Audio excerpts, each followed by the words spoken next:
दुसरं एक कारण सांगतो, सीता रावणाच्या बापाला सापडली नसती, फक्त सीतेनं लक्ष्मण रेषा ओलांडली. लक्ष्मण रेषा म्हणजे घराची मर्यादा. ज्या ज्या वेळेस मुलींनी, स्त्रियांनी, सुनांनी, लेकींनी आपल्या घराची, मायबापाची, घराची मर्यादेची लक्ष्मण रेषा ओलांडली, मग ती शिक्षणाच्या नावाखाली असेल का करिअरच्या नावाखाली असेल किंवा आधुनिकतेच्या, मॉडर्नतेच्या नावाखाली असेल, ज्या ज्या वेळेस मुलींनी घराची मर्यादा म्हणजे लक्ष्मण रेषा ओलांडली, त्या त्यावेळेस त्यांना पुढे रावणच भेटला, राम सापडलाच नाही. रावणाने सीता पळवली, पण सीतेला रावणाच्या ताब्यातून मुक्त करण्याकरता मर्यादा पुरुषोत्तम भगवान राम होते. सध्या राम कुठे दिसत नाही, रावण मात्र गल्ली बोळात हिंडताना दिसत आहेत.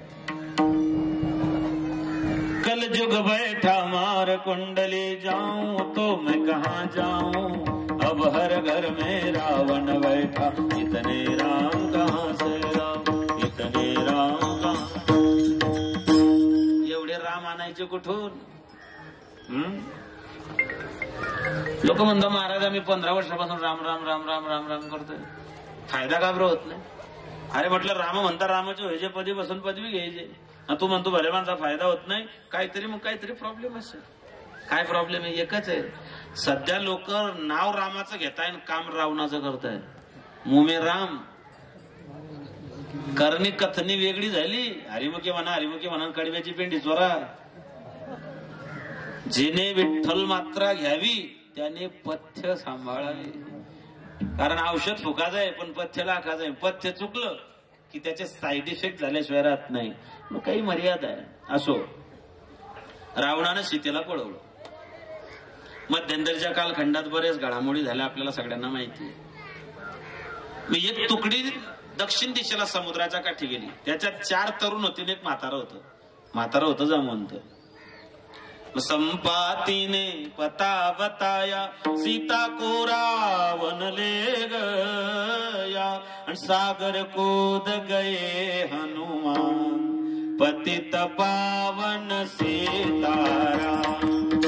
जय रघुनंदन जय घनश्याम, पतित पावन सीताराम.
जय घनश्याम.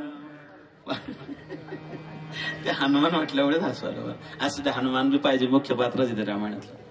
पतित पावन सीताराम, लक्ष्मण सीता छोड़ना ते, जनक दुलारी को नहीं गवाते, बने बनाए बिगड़े काम, पतित पावन सीताराम.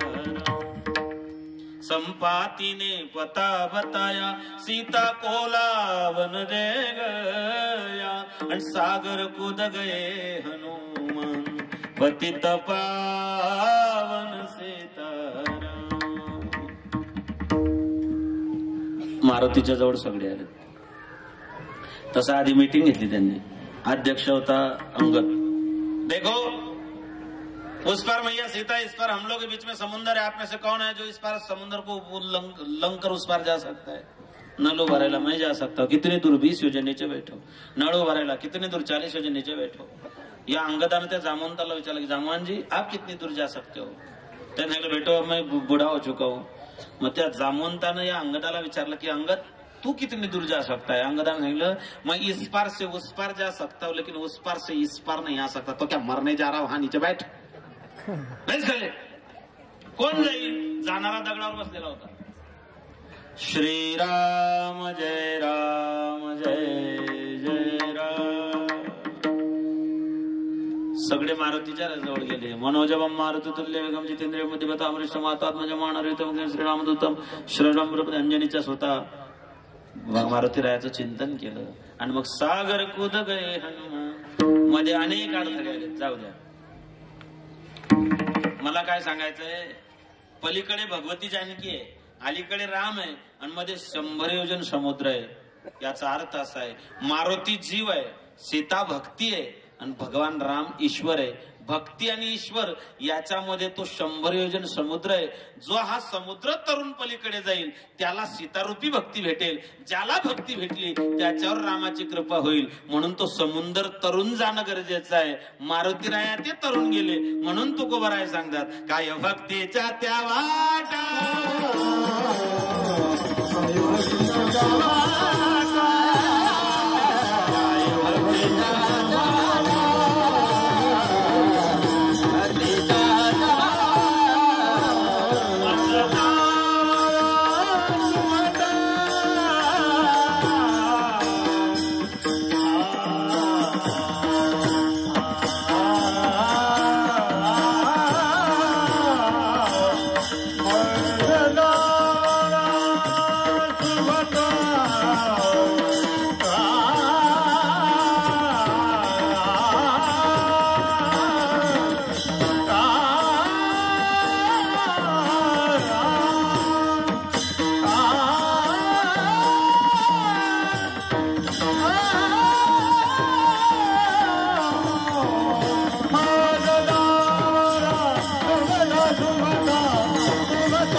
त्या वाटा मज द्यावा सुबटा. तुकोबराय मारुतीरायाला विचारताय.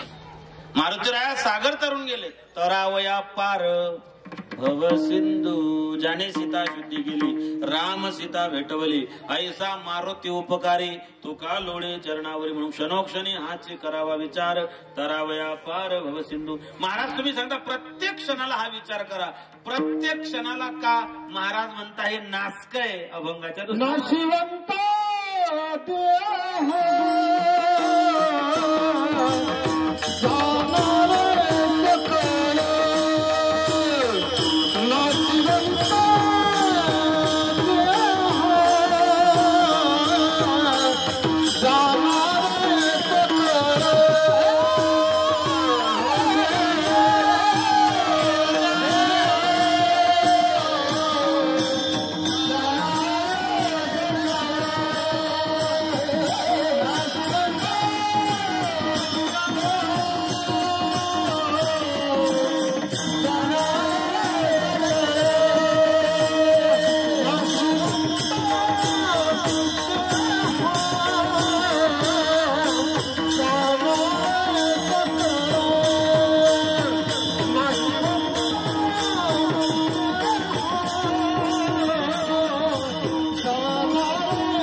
कशासाठी महाराज प्रत्येक क्षणाला विचार करायला लावतात? महाराज म्हणतात नाशिवन